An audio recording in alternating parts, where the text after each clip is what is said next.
राधे राधे राधे गोविंद राधे राधे।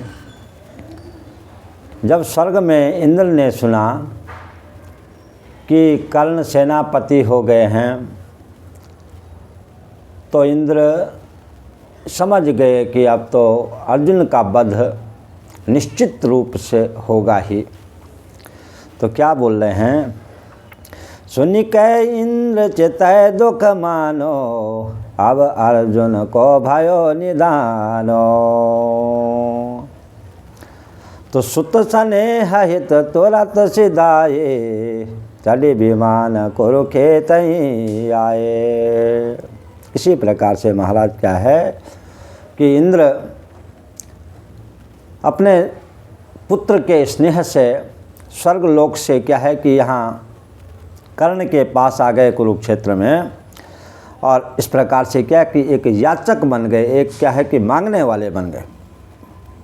तो मांगने वाले कैसे बने कि कर्ण ने जब देखा कि यहाँ तो भगवान देवनाथ क्या है महाराज इंद्र मेरे द्वार पर आए हैं, तुम तो तीन लोक के स्वामी, कहिए जानी आपन अनुगामी।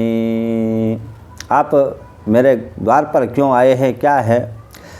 तो इंद्र ने कहा, दानी श्रवण सुनी पायो, हमारे कछु मांगन को आयो। मैंने सुना है कि आप बड़े दानवीर हैं, इसलिए मैं आपके पास आया हूँ। तो इसी प्रकार से महाराज क्या है, तो कर्ण ने कहा कि मांगना चाहते तो मांगिए। तो दाता हो सब लोक बखाना, कुंडल कवच दीजिए दाना। इंद्र ने कहा कि आप मुझे अपना कुंडल और कवच जो सूर्य ने दिया था वो क्या है कि इंद्र ने मांग लिया महाराज। और इंद्र वहाँ से क्या है कवच कुंडल लेकर के स्वर्ग जाना चाहते हैं, तो उसमें क्या हो गया कि पाप हो गया। तो चकित वै तब कयो पुरंदर, अचल विमान भयो जो मंदर। तो जो विमान था इंद्र का चल नहीं सका उसमें, क्योंकि पाप बढ़ गया। ये जो उनका मातली जो उनका सारथी था उन्होंने इस प्रकार से कहा। तो ये प्रसंग समाप्त हुआ। जय जय श्री राधे श्याम।